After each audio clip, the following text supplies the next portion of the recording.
Hi everyone to the second edition of the GCC webinar with Deepak and Arun of Samara Global. How are you guys doing? Good, All good. Raju. Thank you, Praju. You all right? Yes, of course, all good. So for all of our attendees, thank you so much for if you do attend the webinar right now, thank you so much for attending. And if you don't attend it, the live stream will be available after the webinar. So just to kickstart today's webinar, the topic we're going to be exploring is the current situation in the UK and how you can build your own offshore team. This can go for an accounting firm, a DSO, or for any company that's actually interested in solving their current hiring issues. So, guys, straight away, the first question: what's the real problem that mid-tier firms or accountancy firms are actually facing in the UK? As a firm owner, finding manpower, bottom line, okay? Finding good manpower for decent rates and who are capable to do it. I think that's the bottom line, period, okay? I'm a firm owner, but I speak to many other firm owners and they all find the same problem. They struggle to find people, whether it's accountants, whether it's auditors, whether it's tax people, but across the sector, there's an issue finding people. Deepak, what's your Yes, as Arun rightly said, getting the right talent is the foremost issue which the West faces, and it's not just the UK, but almost the all the Western countries. I recently had to happen to had read a accountancy age report of Feb 25 edition, which stated that there is a significant accountancy skill shortage in the accounting sector. Then, if we talk about the mid firms specifically, so there are large players like Big Fours and corporates. They can offer hybrid work culture, they can offer global exposure, higher pays. So it's a bit tough for the mid firms to compete in those areas. And if you see the reports from major accounting bodies, you'll see a downward trend in the new admissions in these courses, be it ACCA, be it ICAW, CA. So there's been a downward trend in the number of new admissions. is this an issue in terms of, let's say, the quality of people that are available right now in the market, or is it just because like it's too expensive to get these people on board? I don't think it's expensive. I think it's just the quality of people, and I think less people are entering the accounting profession. So people are retiring at the top end, but less people are coming through. Yet the requirements for compliance and everything, honestly, it's still significant. So it just keeps going. You know, it just keeps. It's the point where you just need people, and I've seen it in my own firm where I struggled for many years. And the only way I could solve that is by building a team overseas to support me and my firm. Otherwise, you'd have a revolving door of people. You think they're good, you pay a recruiter's fee, they come on board, and then you realise they don't have the skill set, a poor attitude. It could be a variety of things, and you're back at square one. And you've built, but all those relationships you've built with clients is just getting damaged, or clients decide, you know what, I've had enough. We can't stay with that accountancy firm anymore. So I think that is the big issue. And I think, as you Deepak rightly pointed out, we've as a firm, as Samara Global, we've just taken on our first kind of US clients. And because the same issue is sitting over there, it's there in Canada, it's in Australia, it's everywhere, not just a UK thing. So would you say, like, for mid-tier firms, like hiring locally, is it on the verge of going completely? I don't think no. I don't think it's on the verge of going. You need good people locally. Yeah. You still need good people. You need people, and there are good people, of course there are, but you need to augment that with other team members, because the people who locally might want to do higher skilled work or more interesting work potentially, and so then some of the simpler work can be put overseas into another team. But even there, I think we're finding team members overseas want good quality and interesting work to do as well. So it's important you don't just think I'm going to just outsource or offshore the kind of basic work, because many people won't necessarily think even when they're offshore that I don't want to do that. I want more interesting work. They want to grow. They want to develop. So it's key to hire the right people in your local market, but also the right people in your overseas kind of domain as well. So with that, we just said, don't just offshore the basic work, or just don't offshore any work, right? So if you're an accountancy firm right now and today, like, what roles are most effective right now to offshore first? not necessarily just India, could be any Yeah. country. But Yeah. what roles are most effective right now for an accountancy firm to offshore first right now? Well, Deepak, you'll probably know better than this, as you worked in this space a long time. You've seen it many years, for over many years. Which roles have you seen offshored or outsourced from your So, perspective? Praju, frankly speaking, I think a lot of the work which is done in the West can be offshored and is being outsourced to India presently. Starting from bookkeeping to preparing your management accounts, your year accounts, your personal tax returns, you name it, and we have a process over here. Other than that, we have also seen insurance claims, back-end insurance claim settlements, schedule appointments, customer support. So there's a whole array of operations which can be outsourced. Particularly if we talk about the accountancy firm. So to start with, I think for any firm who is entering this venture for the very first time and to gain momentum and confidence, the first step will be to outsource maybe some bookkeeping, train the teams in India, because training and preparing that culture, that imparting proper training is really important if we need quality out, right? It's as simple as that. What you input, the outcome is based on that. So training is an important element, and I think to start with, we can start with bookkeeping work. Gradually, it can be moved on to preparing management accounts. Then we can train the teams to provide your year-end teams to support year-end work, personal tax returns. So the flow has to be transitional and in phases. You can't just dump into everything in one go. That will be a mess. But gradually, starting from bookkeeping to higher end, like due diligence. We have started doing due diligence from our India team. The India team completes that. So I think audit schedules, audit support, everything can be transitioned to India. But to start with, it will be bookkeeping and slowly transition to other phases. And training will play a vital role here. Correct. Okay. Training is imperative here, but the capability is there in India. It's just people just need to be guided and trained in the right way. Okay, but in terms of like, let's say training and let's say finding the right people, when someone thinks of offshoring or outsourcing or something, the first thing that comes into their head is, okay, I've done this before, or I've heard stories, I've heard people say, like, good things, bad things, right? There's both sides of the coin. I think right now what people would be looking for more is like, it feels very transactional when you do outsourcing and offshoring. I want something that's a bit more long-term focused, something that I would say is a bit more. They want to have control. They want a bit more ownership to it. What would you suggest to them? Like, what would be the model for them? It's very clear to me as someone who, as a firm at Samara Global, we initially started providing outsourcing and offshoring services to accountants, but the pushback I got from clients or potential clients was saying, well, actually, I want to have control over it myself. So if you're going to go into this on a long-term basis, the only option really is to set up your own operation overseas, okay, and make that be a subsidiary of your business. The kind of fancy term that everyone's using now is called global. It's a global capability center. That's what people are using. And so effectively, that team is part of your overall organization, and they're part of your culture, and you build that team culture globally, not just locally in the UK. So the way we've done it is we have UK Samara Limited in the UK, we have Samara Professional Services PVT Limited in India. That is a subsidiary company of our UK business, okay? So our team in India consists of HR directors, admin directors, obviously lots of accountants, various people doing the work, but we comply with Indian labor law and taxes and stuff on the Indian company. But that's all the admin side. The real benefit really comes into it that we've got an integrated team as part of one global organization. So when you have offshoring and outsourcing, it's still a very vendor customer relationship, and the vendor can put the price up, and you have little control as the client sitting here in the UK.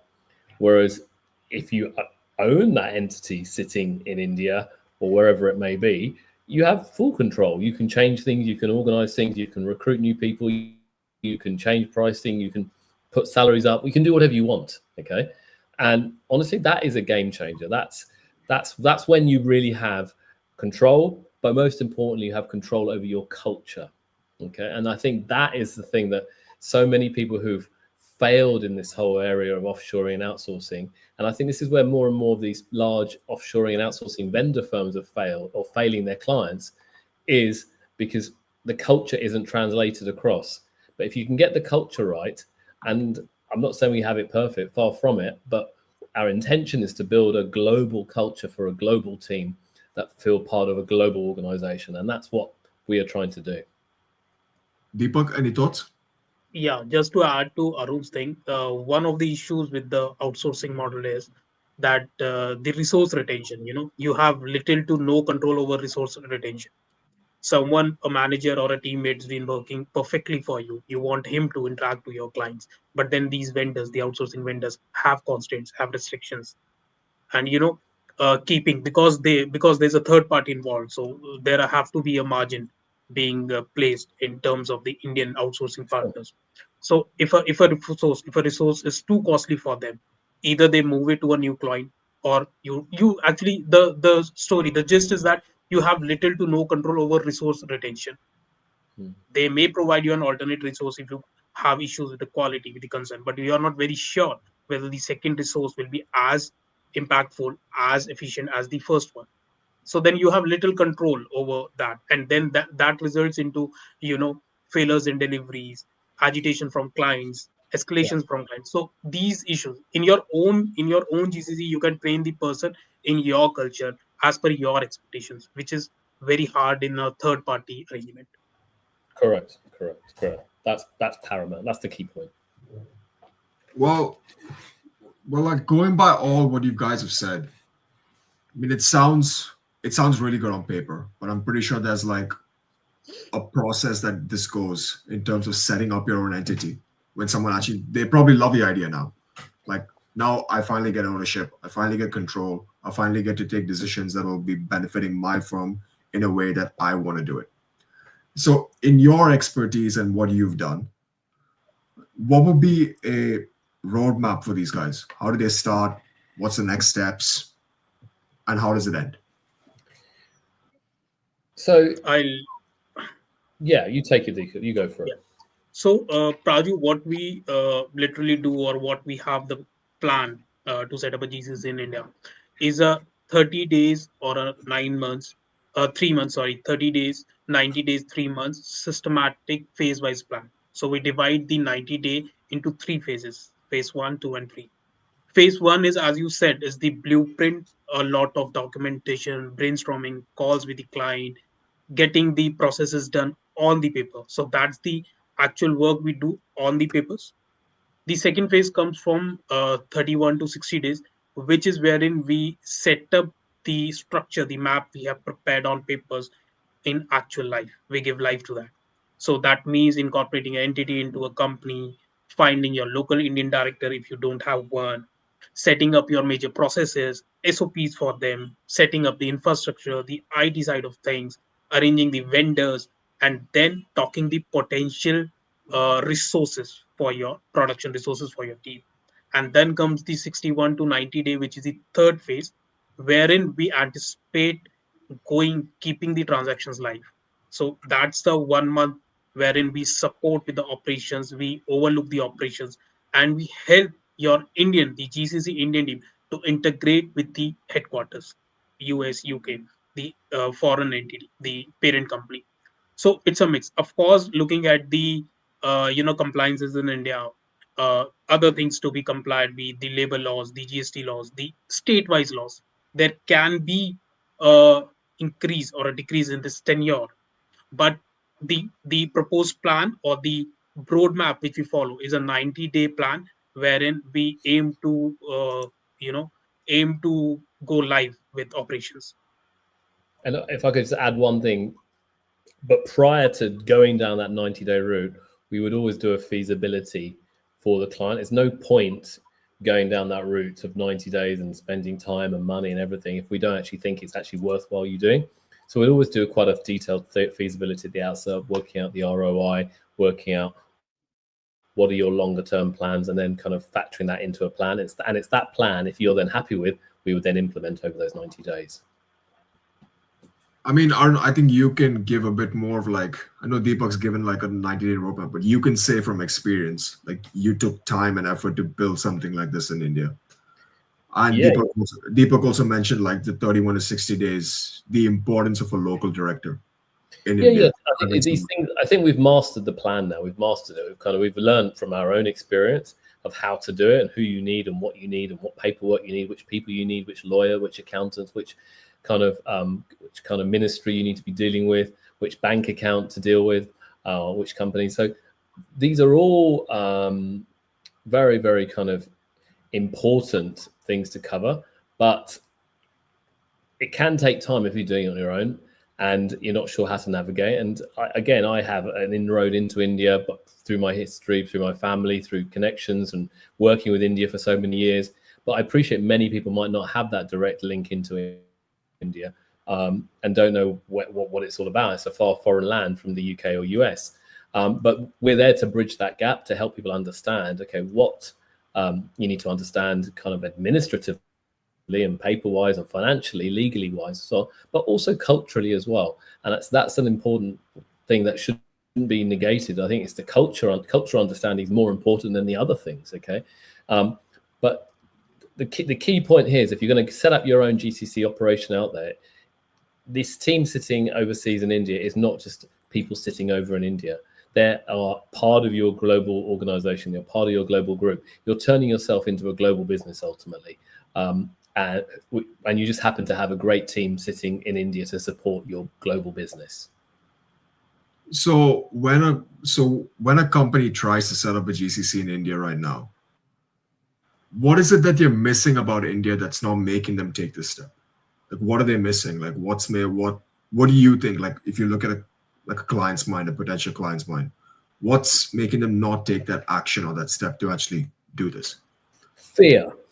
The fear of the unknown. Okay, I'll be brutal. Accountants are risk-averse people. So most of we're targeting our accountants. I'm an accountant. I'd say I'm probably not the norm. Okay, but I'm quite an entrepreneur, business owner, and stuff. But fear. Oh my God, what will my clients say? Fear. What can people in India do this work? Fear that is my data secure? All of these things. It's the fear. Okay. But all of these fears can be overcome and they can all be addressed, okay? You can have the secure data systems, the data resides, you have the GDPR rules in place. You have a good team like ourselves can help hire the right people in the first place that you know that you're not getting swizzed, okay? The fear of kind of, in India, there are great people, but there are also rogues as well, just like anywhere else in the world as well, okay? So you need to know how to navigate that and understand that. But if you can overcome that barrier of fear to say, you know what, this makes sense. And commercially, honestly, this makes huge sense. Okay. And this is the thing I suppose is quite funny. I see sometimes is that people, oh no, I can't do it. It's a long way away. And people in India, yet people will pay 5 times the salary for someone here who's very average. Okay. Very average at best, okay? Yeah, I can get someone in India for 20% of the salary or quarter of the salary of someone in the UK who can do a damn good job. And then you could get 2 people, even 3 people that would cover the salary of this person in the UK. And therefore, just think about the efficiencies you can have. Just to think about the deliverables you can have. Just think about all the other services you can then provide. So I think it's a great question you highlight, Project, but it's the fear, oh no, and also the backstory that India is backwards and it's full of poor people and the nonsense that's out there. And there is an element of racism. And I shouldn't really say this, but I do see it. Okay. Feel free to go about it. I do see it. And it's hugely disappointing. Okay. To see that. But what I see personally as a business owner, yes, and this is my business. Okay. I see the pool of unbelievable people out there, the unbelievable talent that's out there. And until people see that for themselves, they won't know. I get that. But if we can help bridge that gap and introduce them to quality people, as we are doing, as I mentioned the other day, we just took on a client in the US and he's hired someone who's fantastic. Okay. We've got clients here in the UK we're hiring for. I think you just got to get over that kind of mindset that, oh, India's backwards. That's where the future is in terms of manpower. 70% of the population is under 35. They're tech savvy. Why do you think Google's just opening up their largest data center? It's not in California or in London. It's going to be in a place called Vizag in eastern India, Andhra Pradesh, their largest data center in the world. Who uses ChatGPT more than anywhere in the world? It's India. The users and the volume is India. Why do you think they're setting up centers over there? So I think whilst the large corporates see this, okay, it's the average small businesses that don't really see that. And we're in a perfect position to actually assist people to get into that space. So I think if people can get over that fear and that kind of mindset that, oh no, Indian people or India won't be able to do it, I think you if that's you, then we certainly can't help you. I'll be brutally honest with you. We don't probably want clients like that, okay? But if you think, you know what, I've got good people, I want to find good talent overseas, and who will deliver, who will be affordable, who will go out of their way to please the clients, then we are definitely the people who can help. And sorry, I went on a rant there, but no, Deepak, it's fine. It's fine. Feel free. Of course, it's a webinar, so people need to know. Deepak, what about you? You've been working in India for a very long time. What have you seen the changes over the years that people may not know? Before that, Praju, I'll just add one thing to Arun. So last week we were having a call with a potential client, a big dental group. Arun was along with. I think you and Arun both were there in the call. So one of the fears, as Arun was talking about the fear, one of the fears one of the directors had was the long processes and stringent compliances, complex compliances, wherein it is showed with bribery, corruption, and things stuff like that. He talked about that. So one of the things is that I assure that the team in India and we are there, as Arun said, will act as a bridge between the authorities in India and the UK headquarters. So that's keeping aside. Things have changed a lot. So I have seen wherein accounts were prepared manually in India, returns were filed manually, but now India is one of the economies which has been drastically digitalized. You talk out any process incorporating a company, the process is totally digital. You don't have to visit the registrar's office. It's totally digital. You upload your documents, they get verified, you pay the fee, your entity is incorporated. You need your digital signatures, you need your PAN card, you need your GST number. Everything is digitalized. And in the recent times, even the tax returns and the tax assessments, the process has been paperless, faceless. You don't have to visit the office. It's all, you need to just upload the document, you get the correspondence from the tax authorities, you revert to them, and the assessment gets over.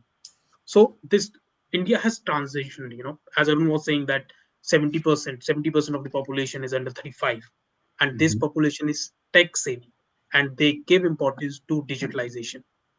India is amongst the top countries using the UPI payments. No economy uses that. So this transition to digitalization is vast, and it is seen in every sector, every authority, be it incorporating an entity or compliances. Once you are incorporated into India, once you start your operations, everything is digitalized. So of course there are elements of bribery, corruption, I'll not deny that, but then the situation has really changed now, and the ease of doing business is really good in India. Some of these states even provide you incentives for setting up these entities. If you have large capitals to invest, they provide you incentives. You has Correct. that infrastructure, that has that talent.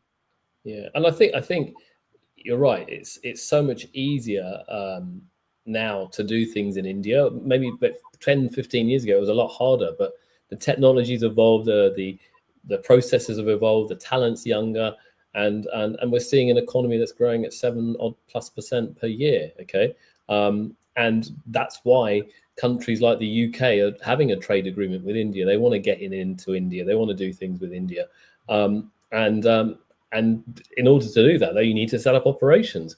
And a great starting point, you might set up your global capability center in India, and that's your first step into the Indian market, to have certain processes managed in India. But once you understand that, you can then start thinking, well, maybe actually I want to offer services to the Indian market as well, or products to the Indian market once you've set up there. So there's vast opportunities for those who have the foresight, but also you've got to have some balls. Okay, you've got to have the guts to do it. But I think the key message here is India's changed drastically in the last 20 years. Okay, and for those who still think it's quite the back end and beyond, I think you'll get a real wake up call if you did go and visit. And by all means, come and visit us in India. Meet Deepak, meet other team members out there. They'd be happy to show you around and show you the amazing places that are there in India. Well, someone just mentioned in the chat earlier, India was a tech talent pool alone. Now India is turning out to be a finance talent hub too. Correct. Things are evolving a lot. Well, Agreed. Sorry, just to add to that, I actually think, and the Indian talent pool of finance is vast. Okay, and they have 400,000 chartered accountants in India, 800,000 in training as students. Okay, plus all the people who are doing ACCA or part qualified accountants. The pool is vast, and India is perfectly placed to be that kind of financial kind of center or hub for global businesses. It just takes people with a bit of balls and guts to do it. But if you do it, the rewards will be vast. So you also mentioned the FTA agreement that was recently signed in July. And I don't think a lot of businesses are actually aware of how this FTA agreement can help them or like what they can benefit out of it.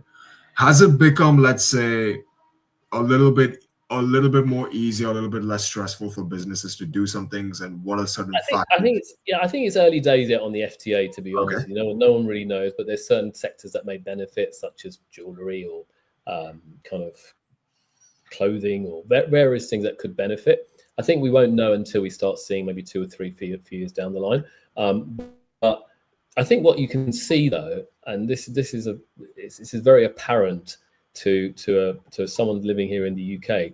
You see now you get 3 flights a day on British Airways that will go to Delhi from the UK. Okay, London to Delhi. Okay, you've got Indigo, another large operator out of India, now flying to Manchester and London. Okay, the volume of traffic between the UK and India is growing. Okay, and it's not just people going back to see family. Yes, that's all there, but the volume of business that's increasing is vast. So if you're not doing this in India, you're missing out. Every time I've been to India 4 times this year, you go on the plane, it's packed. Whether you're in economy, whether you're in business class, it's packed of all shapes and sizes, of all colors, of all races. Okay, and remember, London as a hub. People that are flying in from Canada, people are flying from the US for that, because India, US is a long way from India. It's like 20 odd hour flight.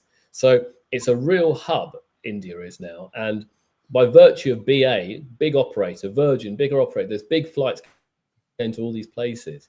In addition, the international hubs of airports in India are vast. You've got the big operators, Delhi, Mumbai, Bangalore, Chennai, and Hyderabad. Those are probably the 5 biggest airports. You get all flights direct from London now. Okay, all direct, not via Qatar or not via Dubai or anything, all direct. What that's telling you is that it's not just certain parts of India that are benefiting, it's all of India that can benefit, and vice versa, all of the UK can benefit if people tap in to the right places for the right things. So I think this is a kind of a shift in the global economy is shifting that way, okay, towards India. Does it have problems? Of course it does. Are there issues? Of course there will be. Is it easy to do? Of course it's not. Okay, but if you've got the stomach and the kind of attitude to build that global team and want to do it in a way that supports and helps you grow your business, it's to make it scalable. And that's the thing that so many businesses struggle to build a scalable business because you can't find manpower. But if you want that team over there who can help you build a scalable business, whether it's in the finance sector or technology, that's India will do that for you, and the Indian people will certainly do that for you. I mean, you just mentioned it already. If you've got the balls to do it, you can do it, right? So that's basically absolutely.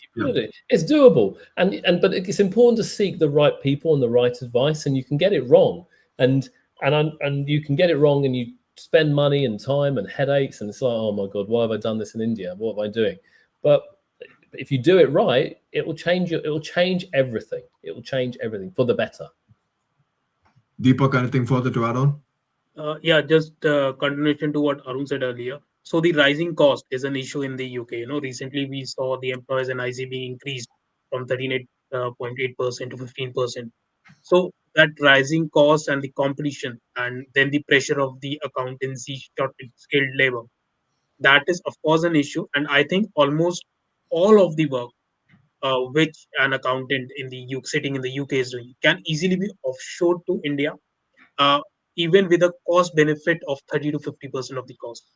So I think we really need to, the West really needs to think over their hiring strategies, their long term plans. They need to have a long term vision. GCCs are not a short term solution, but it's a solution with long term planning and long term vision. Yeah, agreed. And I think one thing you said is that we know next month we've got another budget here in the UK. All right.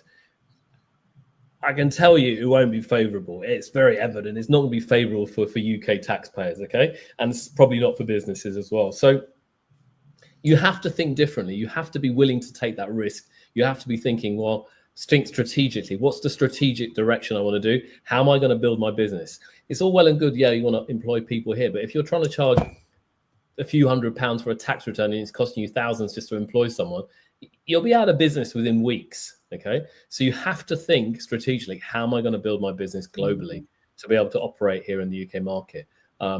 Certainly I see that as an accounting firm owner. Well, I would say most people are actually unaware that such a solution actually exists, because I think when they look at such a GCC, they'll first think, okay, I can only see the big firms doing it.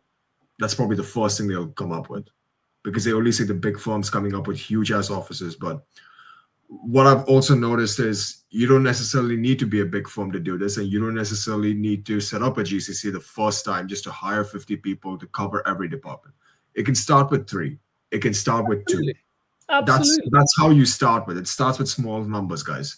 So Right. if anybody's actually unaware of how to do this or how to get along, feel free to contact Aaron himself. Feel free to contact Deepak to get a better idea of what we can do. Deepak also mentioned the 90-day roadmap, which he explained. He can go into that a bit more further over a call, and he can tell you exactly the ins and outs of what he can do, of what is possible for you when you go to India, and how you can set it up in India. Yeah. And another thing is, we're not going anywhere, guys. We're right here. I mean, and Aaron also mentioned that, you could go out of business in weeks. If you don't want to go out in business in weeks, well, or let's say if you don't want to go out in business before 2026, give us a call, and we can help you get there. Yeah, yeah. And I think if I just add to this project, I think the opportunity is there right now. You need to get in and start setting up your operations, finding the great talent, establishing a base somewhere, okay, in India if you're going to be doing this. This isn't a short-term thing, as Deepa quite clearly highlighted. This is a long-term strategic decision you have to make for your business. I personally don't see, certainly in the area that I work in, the accounting, finance world, that I still need people in the UK. Of course I do. But when I see the people in the UK, but I can see the amount of talent I've got in India, why would I kind of not hire in India? They're just as capable, just as good, and a bigger pool of people to tap into. And that's the whole point. I can scale up, I can build it. And I think the way I built my firm is having teams in both countries. And I think that's what most organizations need to start thinking about, or not thinking about, doing that now. And for those who take that step, they'll get the benefits hugely. But I think it's important to really differentiate between, I use an outsourcing company or a vendor out there. Having a GCC is hugely different, okay? It means investing, it means building a culture, it means building a team, it means building a global business. Using an outsourcing company is just very transactional. And that's why you don't get a good result, because it's transactional. People don't care. They don't actually care about the work. They're just doing the work, getting paid their $10 an hour and handing it back to you. What are you going to get for that? You're never going to get a good relationship. You're never going to get quality. You get quality by taking that risk and establishing a center and then building from that. What a good note to end on. Well, with that being said, guys, this was series 2 of the webinar. And thank you so much for attending. Thank you all for mentioning in the chat for what we're doing as well. So we'll see you in November 27th. Just keep the dates pinned. November 27th will be series 3, where we'll be speaking a bit more about GCCs and how it will affect other industries. So stay tuned, and we'll see you next time. Thank you. And one last point, just make sure you go to our website. There's loads of information on there. Download reports, guides, everything you need to know. Totally free. And once you've had a read of it, reach out. Okay, thank you. Take care, guys.